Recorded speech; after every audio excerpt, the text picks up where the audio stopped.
Okay, YouTube, this is JL Chambers 82. Yeah, here I am in front of the camera, and you guys know I don't like that, so it's got to be pretty important, right?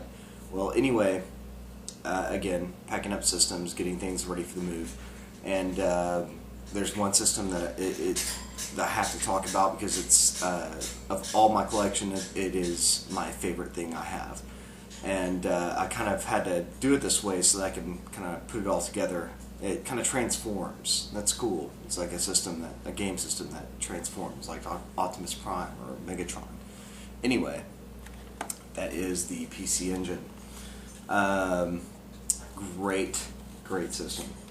One of my favorites, and I know I'm not alone with that. There's a lot of people that this is their favorite system of all time. Anyway, this thing came out by NEC. It was actually developed by Hudson Soft, and they made a lot of the games and everything for the system. Really cool that it was so exclusive, like, you know, that a system could sustain so long with, like, you know, that, you know, one company being the main source of software. But anyway, just look at it. It's tiny. I mean, it is still tiny by today's standards. There's not a whole lot of things as small, guys. Yeah, it doesn't have a you know, a touch screen or anything, but it's still pretty tiny. Really cool. Like, and this was like Japan only in this size, and the title, the PC Engine, which I think is probably the most awesome name for a game system ever. Especially when you're up against PCs, you know, like today, you know, we have the Xbox 360 and the PS3, but those really don't mean anything. They're just like successors to other systems. But this thing, like, really, like, came out of the box and, like, you know what, we're going to challenge, you know, the big boys, you know, like the PC, and we're going to say, hey, right here, here's the engine for your PC, you know, like, this is where the shit is, this is where the games are, you know, you want to fucking send a Word document, fine, here you go, you want to play some games, play it on this thing, and I thought that was really cool. Stupid me, you know, brief history about it. I've got to be quick because I'm going to run out of time, I know it. I had a TurboGrafx 16 in the day, like, got it like a year after it came out, and I was a little disappointed in it because I expected all these other things, and that's only because my brother had a Sega Genesis and Super Nintendo. I'd already seen the previews and everything for it, and I got this TurboGrafx 16, you know, because I saw the commercial for Bonk's Adventure. I was like, oh, this is going to be the shit, this is going to be the shit. And it turned out to be, like, mediocre. I only had like 3 games, right? And I was like, oh, this is what a piece of shit. You know, this thing, like, promised so much and delivered nothing, right? I had no idea for the longest time until I got older, you know, that the PC Engine and the TurboGrafx 16 were the same thing. Because in Japan, they had all these great titles, and I remember, like, reading my game magazines, like, and just looking at these screenshots of these great PC Engine titles, and just like, oh my god, that's what I want to get my hands on, and why wouldn't they make something like that in America? Well, they did. It was the TurboGrafx 16. They just marketed it poorly. They made it huge. It was, you know, here's the PC Engine, here's the TurboGrafx 16.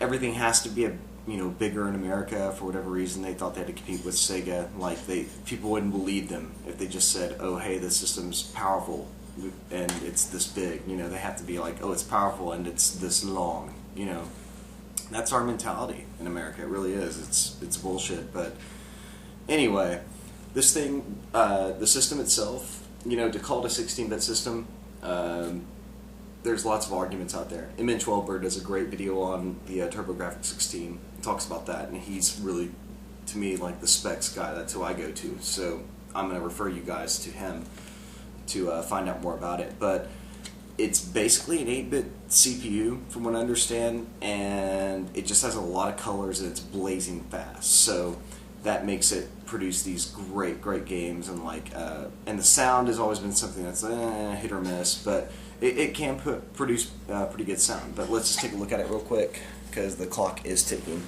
Back of it, like this, a lot of little pins there. It's an interface, and there's a good reason for that. We'll get into that in a moment. The front, I love it. It's bread and butter, man. There it is.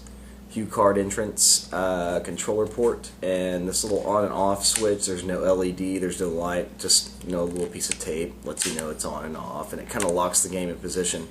You see right there. That's pretty cool. Simple and built to last. And like these things are probably in toy chest in Japan, you know, all over the country, and they probably still work if somebody bothered to plug them in. Now the only shitty thing is like, I say it's shitty, but it's, you know, 89. Who knows? Only in RF.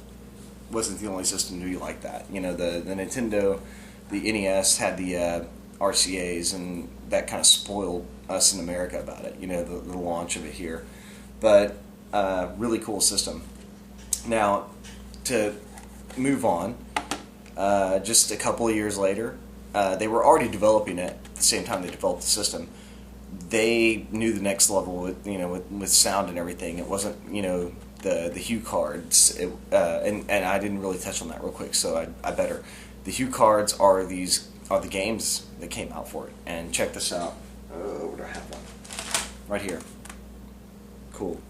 Here is yeah, this is Airzonk in Japan. Check it out. But yeah, if you haven't seen a hue card, really, like, no lie, they are credit card size. They are tiny, tiny games. And this right here, like, nothing really ever touched back to this. Like, this was way ahead of its time, and then no one ever really tried to compete with it. They were like, fuck that, we're not gonna make games this small. We're not gonna do it. Great idea, and it worked really well. And to me, that's one cool thing about the system. One plus right there. Games were small. They made a handheld unit. The you know, over here it was like the, God, I can't remember the name of it. Anyway, Turbo Express. Yeah, it was called something else, probably PC Engine GT. I think that's what it is in Japan. Anyway, like, you could, you know, plug it in and play and go, and it was the same exact games you played on a home console. That was not heard of. You know, that was kind of like the Neo Geo. It was groundbreaking. Anyway, that was a hue card. Kind of lost my train of thought there, but basically, I'm getting back to the CD system. So, around about the same time they started developing this, they knew that the sound was limited, the graphics were limited, the colors were limited, so they produced a CD system. And here it is. Looks like an old Walkman or something, you know, like the Sony thing. Great design. The thing is built like $1 million, and it didn't cost that. It was expensive. These things in America, even the CD attachment was expensive. But considering that the amount of care that goes into these things and how well they work now, I think it's a testament. Like, make electronics like this again. Make things that work more than 5 years. You know, anyway, the sound blew people away. The graphics were about the same. They were a little sharper, a little more colors, but still a great idea. Now, getting back to that controller port, yeah, only one, but they made this little gimmick at the beginning, a little turbo tap in America, what they called it, but I don't know what they called it in Japan. But yeah, you could put 5 controller ports in there.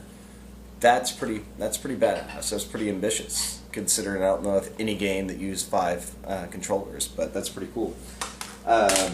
So anyway, here's the standard controller. Looks kind of like an NES, but it's got the turbo standard. And if you're familiar with anything by NEC, yeah, they all kind of look the same. Like, NES just kind of set the standard. Fuck it, we have to get over it.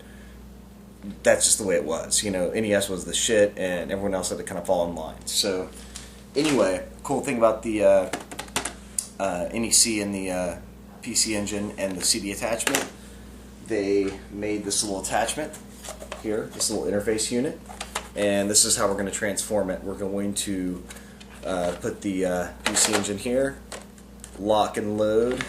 You can take this thing with you, by the way. I didn't know if I mentioned that, but it was a portable CD player.